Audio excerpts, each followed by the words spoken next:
I've been teaching mainly English and writing, and but my field of expertise is in children's literature, especially Victorian and Edwardian children's literature, which is how I came to be involved in banned books literature, because the majority of books today that are banned are children's books.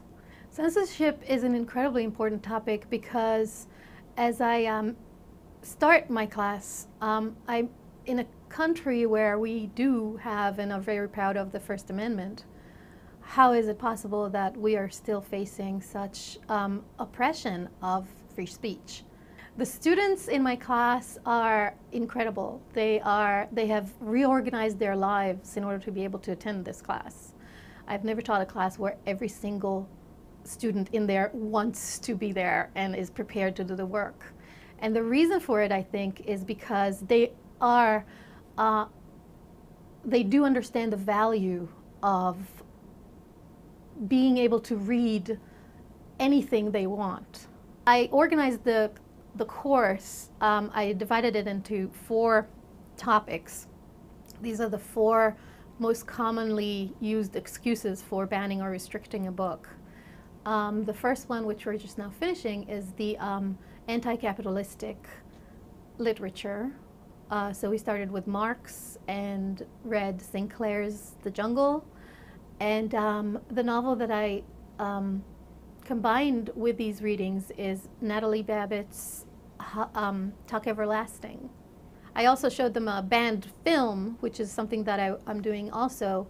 Every once in a while I show banned films. The first one that I showed was Salt of the Earth, which was about immigrant workers and how their struggle against the mining management, the mining company where they work. The next unit that we're doing is religious books that are challenged because of on religious basis. So the first thing we're going to read is Martin Luther, and then we're going to move to Baruch Spinoza, and then Salman Rushdie, Satanic Verses, because I wanted to give them a sampling of challenged writings from each one of the major religions. The next unit that we're going to do is books that are banned on racial grounds.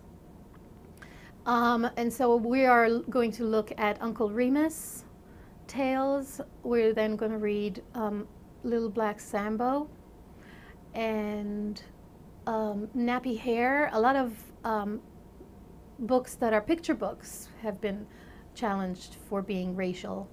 And then we're going to have a large unit on the efforts to ban Huckleberry Finn, which we're going to read in its full, uncensored completeness. The 4th unit is going to be books that are banned on sexual grounds, which is the most popular. So we're going to start reading Arabian Nights, the uncensored Arabian Nights, and then fairy tales, the uncensored fairy tales, both of which were written for adults and are incredibly racy. And for that, I chose the young adult novel that I chose for this unit is Are You There, God? It's Me, Margaret by Judy Blume. I thought of using Forever, which is more explicit, but I just think Are You There, God? It's Me, Margaret would also bring back all the issues that we've discussed through the semester.